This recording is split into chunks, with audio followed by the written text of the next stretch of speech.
सन 1678 में इस प्रतिबल और विकृति के संबंध को समझने के लिए साइंटिस्ट हुक ने एक तार के साथ विभिन्न प्रयोग किए। उन्होंने एक तार लिया जिसको एक दृढ़ सतह पर लटका दिया। अब इस तार पर भार को लटकाते गए, यानी इस तार के ऊपर विरूपक बल लगाया गया ताकि इस तार की लंबाई में परिवर्तन किया जा सके। और उन्होंने देखा इस तार में जो विस्तार हो रहा है वो इस तार के भार पर निर्भर कर रहा है। हम जितना ज़्यादा भार लटकाते गए तार में उतना ही विस्तार होता गया, यानी इस तार का एक्सटेंशन निर्भर कर रहा था तार के लोड पर। और इस प्रकार उन्होंने तार का विस्तार और तार पर लगाए गए भार के बीच में एक संबंध स्थापित किया। और बाद में उन्होंने पाया कि यह संबंध न केवल लंबाई पर ही लागू हो रहा है बल्कि तार में संपीड़न, उसके ऐंठन और तार के झुकाव पर भी लागू होता है। और इसी आधार पर उन्होंने प्रतिबल और विकृति के बीच में एक संबंध दिया जिसे हम हुक के नियम के नाम से जानते हैं। और हुक के नियम के अनुसार प्रत्यास्था की सीमा के अंतर्गत, बच्चों ये लाइन बहुत ही इंपॉर्टेंट है। हम हुक का नियम याद रख लेते हैं, उसे लिख भी लेते हैं, ये आम बोलचाल की भाषा में बोल भी देते हैं, लेकिन वहाँ पर इस लाइन का इस्तेमाल करना बहुत ज़रूरी है क्योंकि जो सारा एक्सटेंशन था भार के अनुसार वो प्रत्यास्था की सीमा के अंतर्गत ही हो रहा था। मतलब जब हम भार को हटा रहे थे तो तार वापस अपने आकृति आकार को ग्रहण कर रही थी, तभी ये नियम लागू हो सकता है। तो बच्चों हुक के नियम के अनुसार प्रत्यास्था की सीमा के अंतर्गत प्रतिबल विकृति के समानुपाती होता है। तो इस प्रकार हम लिख सकते हैं प्रतिबल समानुपाती है विकृति के, और समानुपाती का चिन्ह हटाते हैं तो हम बराबर का चिन्ह लगाते हैं और एक नियतांक यूज करते हैं। तो यहाँ पर हमने समानुपाती का चिन्ह हटाकर बराबर का चिन्ह लगाया और जो नियतांक इस्तेमाल किया इसे हम ई से दर्शाते हैं। तो इस प्रकार प्रतिबल बराबर ई इंटू विकृति, और इस नियतांक को हम कहते हैं प्रत्यास्था गुणांक, यानी कि मॉडुलस ऑफ इलास्टिसिटी। और यहाँ से हम देखें तो ई यानी कि मॉडुलस ऑफ इलास्टिसिटी प्रत्यास्था गुणांक बराबर होता है प्रतिबल अपॉन विकृति। और बच्चों इस आधार पर यदि हम प्रत्यास्था गुणांक का मात्रक देखें तो प्रतिबल का मात्रक होता है न्यूटन प्रति मीटर स्क्वायर, जबकि विकृति का तो कोई मात्रक ही नहीं होता। तो यहाँ से हम देखें प्रत्यास्था गुणांक का मात्रक भी वही होगा जो प्रतिबल का मात्रक है, यानी कि न्यूटन प्रति मीटर स्क्वायर, और सीजीएस मात्रक में डाइन प्रति सेंटीमीटर स्क्वायर। और इसका विमीय सूत्र देखें तो ये भी प्रतिबल के विमीय सूत्र जैसे ही होगा, यानी कि ml-1 t-2। और बच्चों ये क्वेश्चन एग्जाम में 3 नंबर का पूछा जाता है कि हुक का नियम लिखिए और इसके आधार पर यंग प्रत्यास्था गुणांक को परिभाषित कीजिए, या फिर कभी यंग प्रत्यास्था गुणांक का मात्रक या सूत्र लिखने को भी आता है। तो यहाँ से हम देखें यंग प्रत्यास्था गुणांक को यदि परिभाषित किया जाना है तो आप किस प्रकार परिभाषित करेंगे। प्रत्यास्था की सीमा के अंतर्गत किसी भी वस्तु का प्रत्यास्था गुणांक उस वस्तु में उत्पन्न प्रतिबल और विकृति का अनुपात होता है। और बच्चों हम जानते हैं कि विकृति भी 3 प्रकार की होती है और प्रतिबल भी 3 प्रकार के होते हैं। तो जब हम अनुपात लेंगे तो कौन सी विकृति का किस प्रतिबल के साथ अनुपात लेंगे, इसके आधार पर ही जो प्रत्यास्था गुणांक होते हैं वो भी 3 प्रकार के ही होते हैं।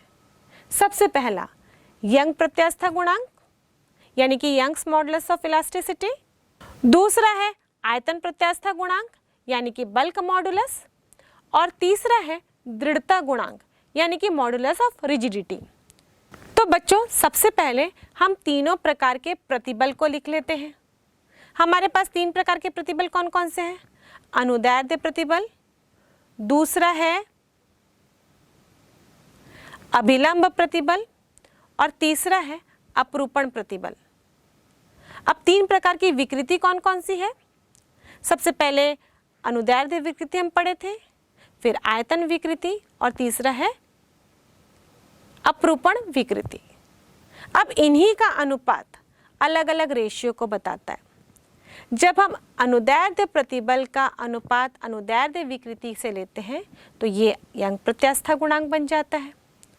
जब हम अभिलंब प्रतिबल का अनुपात आयतन विकृति के साथ लेते हैं तो ये आयतन प्रत्यास्था गुणांक बनता है। और जब हम अपरूपण प्रतिबल का अनुपात अपरूपण विकृति से लेते हैं तो ये दृढ़ता गुणांक बन जाता है। तो चलो बच्चों, एक एक करके हम ये तीनों प्रत्यास्था गुणांक के बारे में चर्चा करेंगे। तो सबसे पहले हम यंग प्रत्यास्था गुणांक लेते हैं। जैसे कि हम जान चुके हैं, यंग प्रत्यास्था गुणांक अनुदैर्ध्य प्रतिबल और अनुदैर्ध्य विकृति का अनुपात है और इस अनुपात को हम स्पेशल चिन्ह से दर्शाते हैं, इसे हम गामा से डिनोट करते हैं। और इस प्रत्यास्था गुणांक से संबंधित विविध कॉन्सेप्ट को साइंटिस्ट यंग ने प्रयोग करके अध्ययन किया था, इसलिए इस प्रत्यास्था गुणांक को उनके नाम के आधार पर हम यंग प्रत्यास्था गुणांक कहते हैं।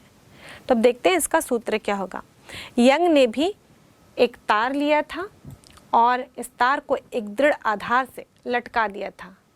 अब इसमें V रूपक बल लगाने के लिए इन्होंने भी तार पर भार लटकाते गए, जिसके कारण इस तार की लंबाई में वृद्धि हुई।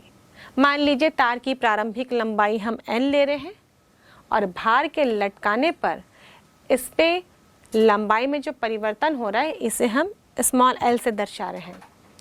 और ये जो भार लटकाया जा रहा है, इसके कारण इस तार में जो प्रत्यानयन बल उत्पन्न हो रहा है इसे हम F से दर्शाएंगे और ये प्रत्यानयन बल V रूपक बल के बराबर ही होगा। अब यहाँ पर ये प्रत्यानयन बल अनुप्रस्थ काट के क्षेत्रफल पर काम करेगा, तो इस तार के अनुप्रस्थ काट का क्षेत्रफल हम A ले रहे हैं। तो हम सूत्र अनुसार जान चुके हैं प्रतिबल क्या होगा और विकृति क्या होगी। तो हम लिखेंगे y बराबर अनुदैर्ध्य प्रतिबल लिखेंगे, तो ये प्रत्यानयन बल अपॉन एरिया होगा, तो F अपॉन A लिखें। अनुदैर्ध्य विकृति होती है लंबाई में परिवर्तन अपॉन प्रारंभिक लंबाई, तो हम स्मॉल l अपॉन l लिखेंगे और इस प्रकार गामा बराबर हो जाएगा FL अपॉन LA। ये फॉर्मूला है यंग प्रत्यास्था गुणांक का। अब बच्चों, यंग प्रत्यास्था गुणांक को हम परिभाषित कैसे करेंगे, क्योंकि ये भी बहुत इंपॉर्टेंट क्वेश्चन है एग्जामिनेशन पॉइंट ऑफ व्यू से। एग्जाम में पूछा जाता है यंग प्रत्यास्था गुणांक का सूत्र लिखिए, उसे परिभाषित कीजिए, इसका मात्रक लिखिए। तो आप सूत्र देख चुके हैं, अब परिभाषा कैसे लिखेंगे। बच्चों, इस प्रकार किसी भी सूत्र के आधार पर यदि हमको परिभाषा लिखना है तो हम सूत्र में ही कुछ परिवर्तन करते हैं और उसके आधार पर इसको परिभाषित कर देते हैं। यहाँ पर हम देखते हैं, यदि a बराबर 1 हो, मतलब जो तार है उसके अनुप्रस्थ काट का क्षेत्रफल हम एकांक ले रहे हैं, इकाई ले रहे हैं, और L बराबर L हो। L बराबर L का क्या मतलब है, हमने जितनी लंबी तार ली थी V रूपक बल लगाने के बाद उसमें परिवर्तन उतना ही हो गया। इसका मतलब तार की लंबाई अब दुगनी हो गई, पहले जितनी थी उतनी और वृद्धि होगी, तो तार की लंबाई दुगनी हो गई। तो यहाँ से अगर ये मान इस समीकरण में रखें तो हमें मिलेगा गामा बराबर F, क्योंकि L बराबर L है और A का मान 1 है, तो गामा बराबर F हो गया।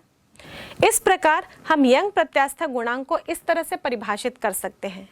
किसी भी वस्तु का यंग प्रत्यास्था गुणांक उस वस्तु में उत्पन्न उस प्रत्यानयन बल के मान के बराबर होगा जो एकांक अनुप्रस्थ काट के क्षेत्रफल वाले तार की लंबाई में दुगनी वृद्धि करने से उत्पन्न हो रहा हो। अब बताइए इस यंग प्रत्यास्था गुणांक का मात्रक क्या होगा। बच्चों, हम पहले ही डिस्कस कर चुके हैं, चाहे वो यंग प्रत्यास्था गुणांक हो, आयतन प्रत्यास्था गुणांक हो या दृढ़ता गुणांक हो, ये तीनों ही प्रत्यास्था गुणांक के ही प्रकार हैं, यानी कि मॉड्यूलस ऑफ इलास्टिसिटी के ही रूप हैं। तो जो मात्रक मॉड्यूलस ऑफ इलास्टिसिटी का होगा, यानी कि प्रत्यास्था गुणांक का, वही मात्रक इन तीनों प्रत्यास्था गुणांकों का होगा। इसलिए यंग प्रत्यास्था गुणांक का मात्रक न्यूटन प्रति मीटर स्क्वायर होगा और उसका विमीय सूत्र mL-t-2 होगा। और यदि किसी वस्तु में उत्पन्न विकृति के सापेक्ष यदि उस पे उत्पन्न प्रतिबल का मान अधिक होता है तो उस वस्तु के लिए यंग प्रत्यास्था गुणांक का मान भी अधिक होगा। और इस यंग प्रत्यास्थ गुणांक के मान के आधार पर ही हम ये डिसाइड कर सकते हैं कि वस्तु की प्रत्यास्थता कितनी होगी। यदि किसी वस्तु के लिए यंग प्रत्यास्थ गुणांक अधिक हुआ, इसका मतलब वो वस्तु अधिक प्रत्यास्थ होगी। बच्चों, हम इसको एक एग्जाम्पल द्वारा समझते हैं। यदि हमने अलग अलग पदार्थ की बॉल्स लिए हैं, यानी बाटियां ली हैं, अब इन बाटियों को हम एक ही हाइट से किसी फर्श में गिराते हैं। बच्चों, जब किसी बॉल को हम फर्श में गिराते हैं तो क्या होता है, फर्श से टकरा कर वो ऊपर की ओर आती है। अब यहाँ पर सारी जो बाटियां हैं वो अलग अलग पदार्थ की बनी हुई हैं। अब अलग अलग पदार्थ की बाटियां हैं, मतलब सभी बाटियों का यंग प्रत्यास्थ गुणांक अलग अलग होगा। अब इसको हम एक ही ऊंचाई से एक ही साथ फर्श पर गिराते हैं। फर्श भी समान है, एक ही फर्श पर हम गिरा रहे हैं। क्या इस फर्श से टकराने के बाद सारी गोटियां वापस उछलकर एक ही हाइट पर आएंगे? आप इस एक्टिविटी को अपने घर पे करके देखिएगा। आप ये नोटिस करेंगे कि सारी गोटियां फर्श से टकराने के बाद जब वापस उछलकर ऊपर आती हैं तो सब एक हाइट पे नहीं आती, कोई अधिक ऊपर आती है और कोई नीचे ही रह जाती है, और कुछ ऐसी होगी कि जो फर्श पे ही रह जाती है। इसका कारण क्या है? क्योंकि सभी बाटियों के पदार्थ का यंग प्रत्यास्थ गुणांक अलग अलग है। अब बच्चों, यहाँ पे ये तय है कि जिस पदार्थ का यंग प्रत्यास्थ गुणांक अधिक होगा, उस पदार्थ की बाटी को यदि हम देखें तो उसकी हाइट फर्श से टकराने के बाद सबसे अधिक होगी, और जिसका कम होगा उसकी हाइट कम होगी। तो हाइट देखकर ही आप बता सकते हैं कि कौन सी गोटी का प्रत्यास्थ गुणांक अधिक होगा। एक स्टील के तार की लंबाई 1 मीटर तथा त्रिज्या 10 मिलीमीटर है। उस पर 1 × 10⁵ न्यूटन का बल उसकी लंबाई के अनुदिश लगाया जाता है। निम्न की गणना कीजिए। पहला प्रतिबल, दूसरा विकृति, तीसरा लंबाई में वृद्धि। इस प्रश्न में दिया गया है यंग प्रत्यास्थ गुणांक गामा बराबर 2.0 × 10⁻11 न्यूटन प्रति मीटर स्क्वायर। आइए देखते हैं इस प्रश्न को कैसे हल करेंगे। इसमें 3 भाग हैं, हम प्रत्येक भाग को एक एक करके हल करेंगे। पहले देखते हैं प्रश्न में क्या क्या दिया गया है। लंबाई L बराबर 1 मीटर है, त्रिज्या 10 मिलीमीटर है। इसे मीटर में चेंज करेंगे तो ये हो जाएगा 10 × 10⁻³ मीटर। बल है 1 × 10⁵ न्यूटन, और गामा बराबर 2.0 × 10⁻11 न्यूटन प्रति मीटर स्क्वायर। अब सबसे पहले प्रतिबल ज्ञात करते हैं। प्रतिबल बराबर होता है F/A, और A अनुप्रस्थ काट का क्षेत्रफल है, और ये वृत्तीय होगा, इसमें हम πr² लिखेंगे। जगह F/πr², यह मान हम इस फॉर्मूले में रखते हैं तो हमें मिलेगा 1 × 10⁵ अपॉन पाई की वैल्यू 3.14, r की वैल्यू रखते हैं 10 × 10⁻³ का होल स्क्वायर, और इन सब को सॉल्व करने पर हमें मिलेगा 3.18 × 10⁸ न्यूटन प्रति मीटर स्क्वायर।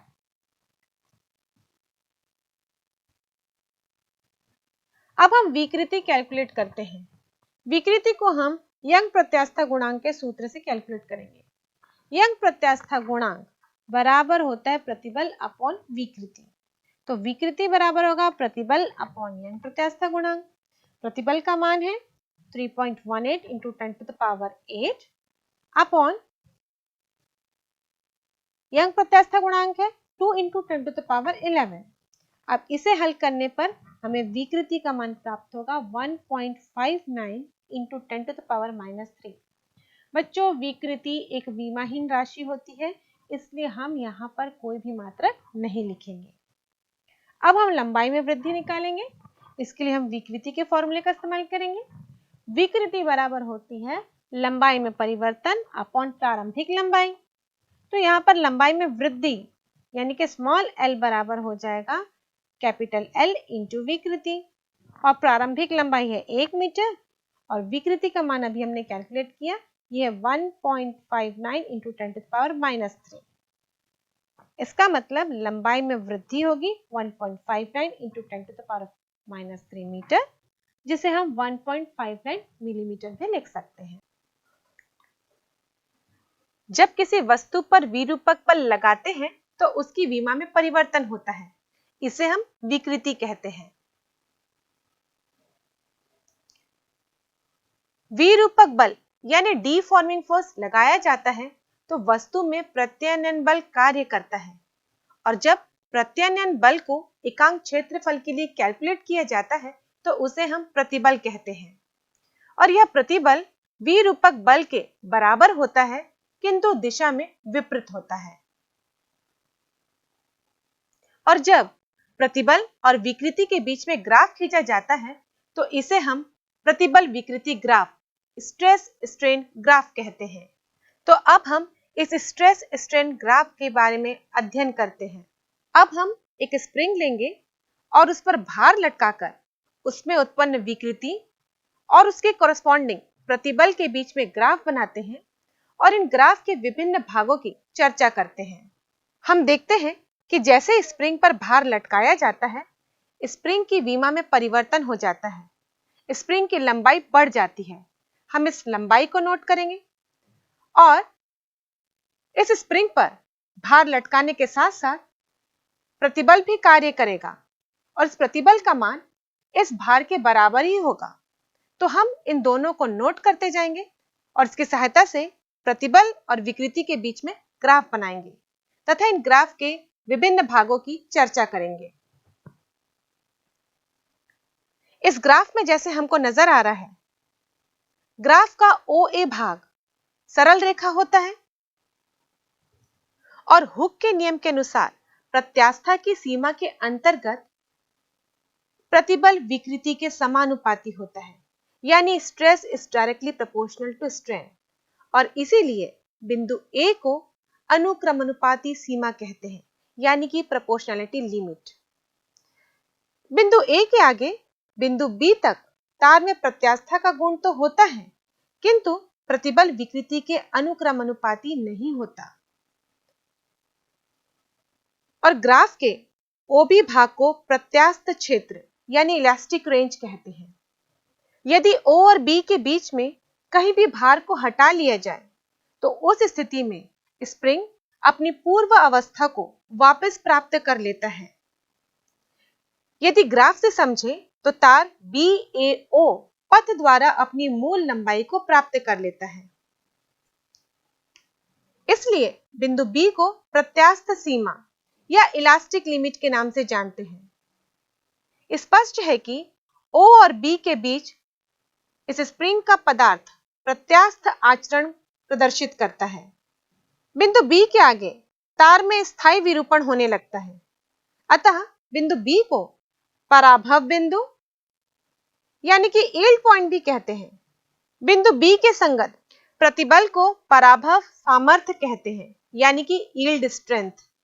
बिंदु B के आगे यदि हम स्प्रिंग पर भार लटकाएं तो भार हटाने पर स्प्रिंग अपनी पूर्वावस्था में नहीं आता।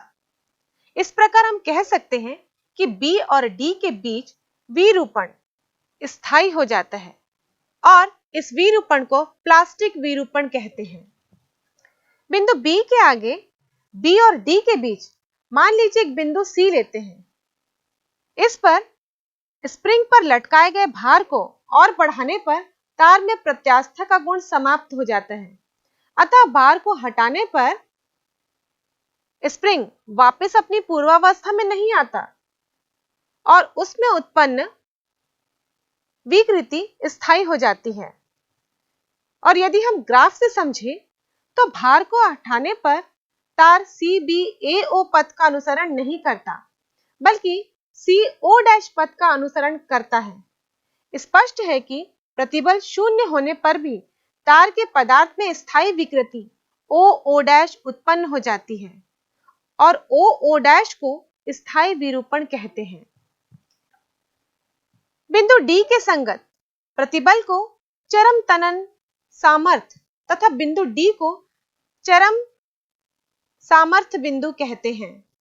इस बिंदु के आगे आरोपित भार को कम करने पर भी अतिरिक्त विकृति उत्पन्न हो जाती है और बिंदु E पर तार टूट जाता है। बिंदु ई को भंजन बिंदु या त्रोटन बिंदु, जिसे इंग्लिश में फ्रैक्चर पॉइंट कहते हैं, और इसके संगत प्रतिबल को भंजन प्रतिबल या त्रोटन प्रतिबल कहते हैं। अब हम प्रतिबल विकृति ग्राफ के आधार पर पदार्थों के वर्गीकरण को समझते हैं। जब चरम सामर्थ्य बिंदु और त्रोटन बिंदु के बीच दूरी बहुत कम होती है, तो ऐसे पदार्थों को हम भंगुर पदार्थ यानी कि ब्रिटल मटेरियल्स कहते हैं। इनका प्लास्टिक क्षेत्र छोटा होता है, जैसे ग्लास, स्लेट, एंटीमनी, बिस्मथ। जब चरम सामर्थ्य बिंदु और त्रोटन बिंदु के बीच दूरी अधिक होती है, तो ऐसे पदार्थ को हम तान्य पदार्थ, डक्टाइल मटेरियल्स कहते हैं। इन पदार्थ के लिए प्लास्टिक क्षेत्र विस्तृत यानी कि लार्ज होता है, जैसे एल्यूमिनियम, कॉपर, स्टील। जब चरम सामर्थ्य बिंदु और त्रोटन बिंदु अत्यधिक निकट होते हैं, तो ऐसे पदार्थ को हम प्रत्यस्थलक यानी कि इलास्टोमर्स कहते हैं।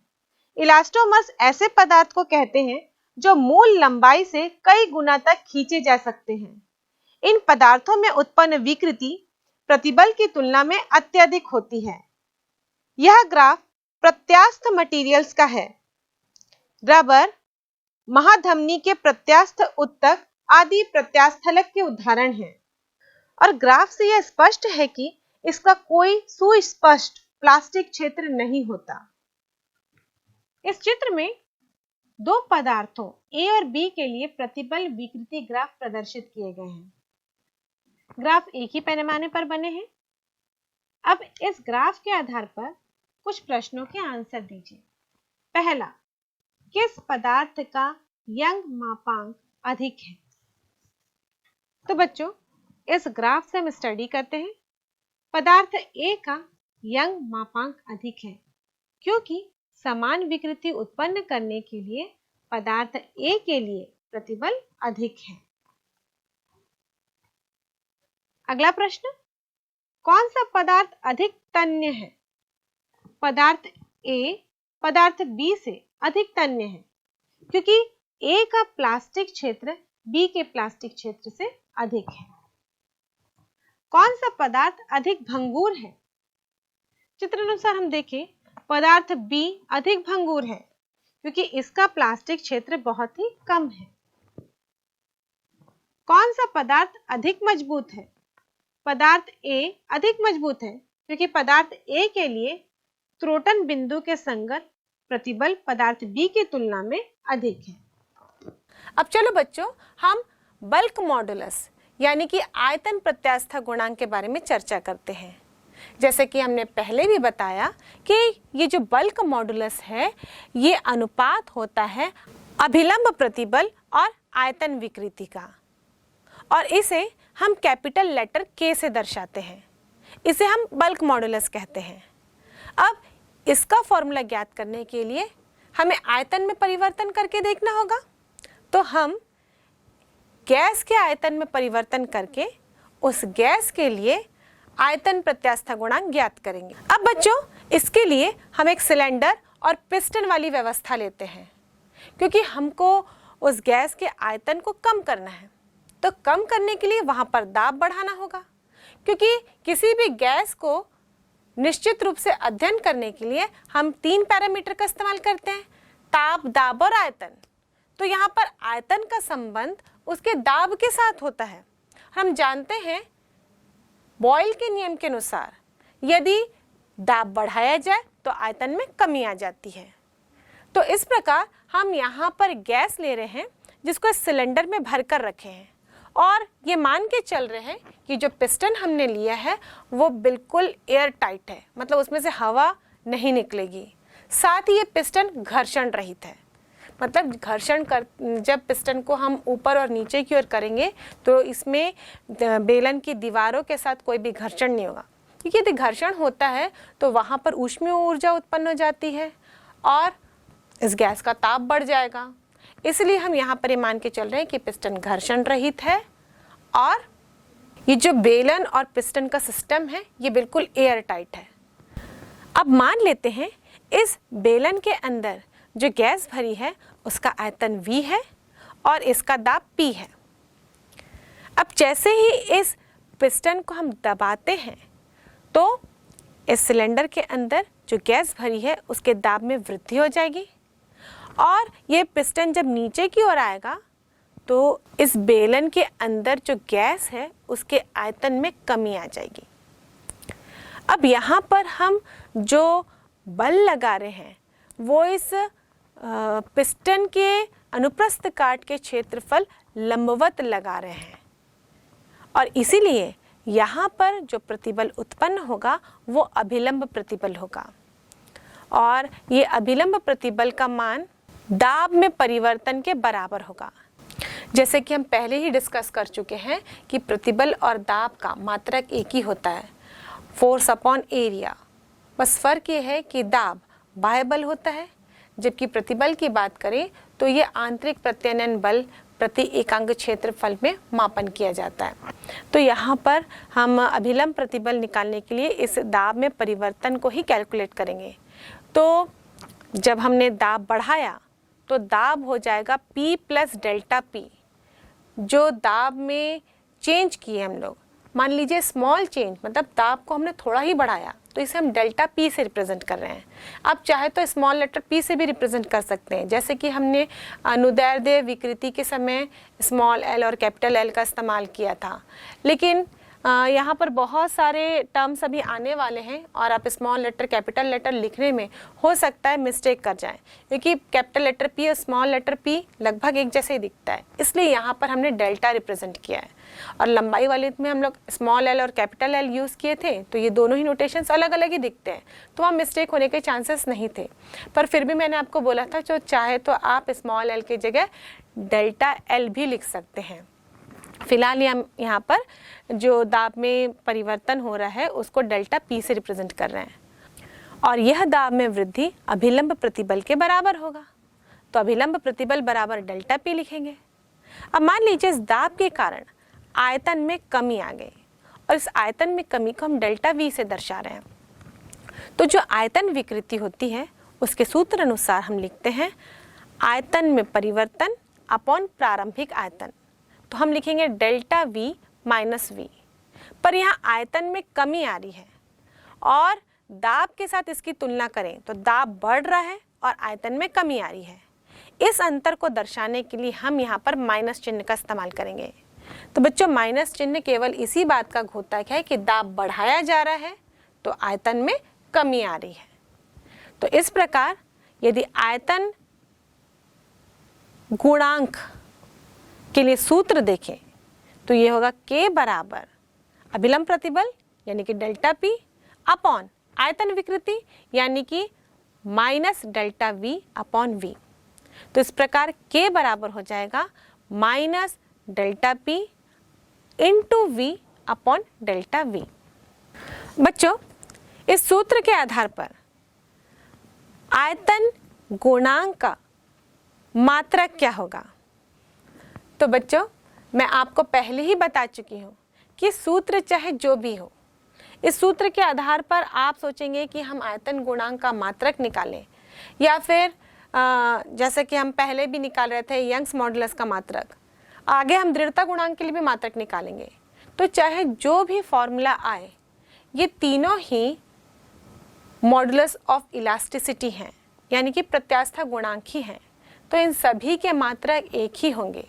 तो सूत्र देखकर आप कंफ्यूज नहीं होगा, यहाँ पर इसका मात्रक न्यूटन प्रति मीटर स्क्वायर ही होगा और इसका डायमेंशनल फॉर्मूला ml-1 t-2 ही होगा। ये द्रव तीन प्रकार के होते हैं, ठोस, द्रव और गैस। इन तीनों में परमाणुओं की स्थिति अलग अलग होती है। हमने देखा कि गैस में परमाणु बहुत दूर दूर होते हैं और इनके बीच में आकर्षण बल भी नगण्य ही होता है, लगभग हम शून्य मान के ही चलते हैं। लेकिन जब लिक्विड की बात करें तो अणु थोड़े पास होते हैं, इनमें आकर्षण बल होता है। जब हम ठोस की बात करें तो परमाणु और पास पास होते हैं, बहुत ही क्लोजली पैक्ड होते हैं, तो इनके बीच में आकर्षण बल का मान भी बहुत अधिक होता है। और साथ ही हम देखें तो ये साम्य अवस्था में होते हैं, इनके बीच मूवमेंट के लिए जगह ही नहीं होती। तो यदि हमें गैस के अणुओं को पास पास लाना है तो कम दाब की आवश्यकता होगी। वही उसकी तुलना में यदि द्रव के अणुओं को पास पास लाना है तो उससे अधिक बल की आवश्यकता होगी। जबकि ठोस के अणुओं को और पास लाना है तो अधिक दाब की आवश्यकता होगी, क्योंकि उनके बीच में मूवमेंट के लिए जगह ही नहीं है और पास करना है तो और दाब की आवश्यकता होगी। तो इसके आधार पर ये तीनों पदार्थों के आयतन प्रत्यास्था गुणांक भी अलग अलग होते हैं। यदि हम कंपेयर करें तो ठोस का आयतन प्रत्यास्था गुणांक अधिक होता है द्रव की तुलना में, और द्रव का आयतन प्रत्यास्था गुणांक अधिक होता है गैस की तुलना में। और इस प्रकार हम तीनों पदार्थों के लिए आयतन प्रत्यास्था गुणांक को घटते क्रम में ठोस से लेकर गैस तक अरेंज कर सकते हैं। अब बच्चों, आयतन प्रत्यास्था गुणांक के आधार पर अब हम अगला टॉपिक समझते हैं, जिसे हम कंप्रेसिबिलिटी या संपीड्यता के नाम से जानते हैं। ये आयतन प्रत्यास्था गुणांक का व्युत्क्रम होता है प्रत्यास्था की सीमा के अंतर्गत। इसे हम दर्शाते हैं अंग्रेजी अल्फाबेट के कैपिटल लेटर B से। तो B बराबर होता है 1/K, यानी कि संपीड्यता कंप्रेसिबिलिटी बराबर होती है 1/ आयतन प्रत्यास्था गुणांक के। और अभी हमने आयतन प्रत्यास्था गुणांक का फॉर्मूला ज्ञात किया, तो हम लिख सकते हैं B बराबर 1/ -ΔP × V/ΔV। और इस फॉर्मूले को हम सरल करके लिख सकते हैं B बराबर -ΔV/ΔP × V। तो इस प्रकार हमने कंप्रेसिबिलिटी का सूत्र तो निकाल लिया, पर वास्तव में कंप्रेसिबिलिटी होती क्या है।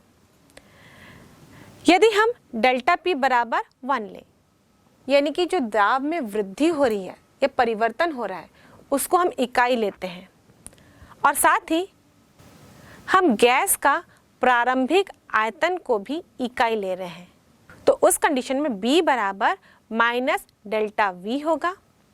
-ΔV क्या है? आयतन में कमी।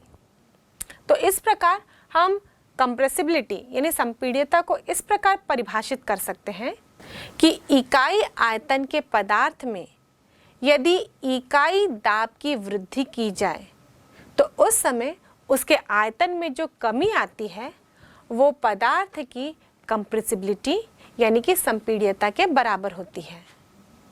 अब बच्चों, आप मुझे इस सूत्र के आधार पर कंप्रेसिबिलिटी का मात्रक एवं विमीय सूत्र बताइए। जैसे कि हमने जाना कि संपीड्यता आयतन गुणांक का व्युत्क्रम है, और आयतन गुणांक का मात्रक क्या था? न्यूटन प्रति मीटर स्क्वायर। तो इसका उल्टा करेंगे तो कंप्रेसिबिलिटी का मात्रक होगा मीटर स्क्वायर प्रति न्यूटन। और आयतन गुणांक का विमीय सूत्र था mL-1 T-2। तो अब इसका उल्टा लिखेंगे हम कंप्रेसिबिलिटी का विमीय सूत्र लिखने के लिए, तो ये हो जाएगा m-1 L/T²। तो बच्चों, इस कॉन्सेप्ट को समझने के बाद इस पर आधारित एक न्यूमेरिकल क्वेश्चन बनाते हैं। निम्न आंकड़ों से जल के आयतन प्रत्यास्था गुणांक की गणना कीजिए। इस प्रश्न में दिया गया है प्रारंभिक आयतन 100 लीटर, दाब में वृद्धि 100 वायुमंडलीय दाब, अंतिम आयतन 100.5 लीटर। और हम जानते हैं बच्चों, एक वायुमंडलीय दाब बराबर होता है 1.013 × 10⁵ पास्कल। और इन दिए गए आंकड़ों की सहायता से हम जल के लिए आयतन प्रत्यास्था गुणांक की गणना करेंगे। सबसे पहले इन आंकड़ों को हम स्टैंडर्ड रूप में लिखेंगे। V बराबर 100 लीटर है, हमें आयतन को घन मीटर के रूप में चेंज करना है, तो हम गुणा करेंगे 10⁻³ से, या यूं कहें 100 को भाग देंगे 1000 से, तो ये हो जाएगा 100 × 10⁻³ मीटर क्यूब। अब आयतन में परिवर्तन ज्ञात करने के लिए हम अंतिम आयतन में से प्रारंभिक आयतन को घटा देंगे, तो ये हो जाएगा 100.5 - 100 इक्वल टू 0.5 लीटर। और इसे मीटर क्यूब में कन्वर्ट करने के लिए हम 1000 से भाग दे देंगे, तो ये हो जाएगा 0.5 इंटू 10⁻³ मीटर क्यूब। वायुमंडलीय दाब है 100 वायुमंडलीय दाब, इसे हम पास्कल में कन्वर्ट करेंगे, तो 100 को गुणा करेंगे 1.013 इंटू 10⁵ से, तो ये कन्वर्ट हो जाएगा पास्कल में। अब आयतन प्रत्यास्था गुणांक यानी बल्क मॉडुलस का फॉर्मूला होता है K बराबर P into V upon V, जहां पर P दाब है, V आरंभिक आयतन और स्मॉल v आयतन में परिवर्तन होता है। तो इस समीकरण में सारे मान रखकर इसे हल करने पर हमें मिलेगा आयतन प्रत्यास्था गुणांक बराबर 2.026 इंटू 10⁹ न्यूटन प्रति मीटर स्क्वायर।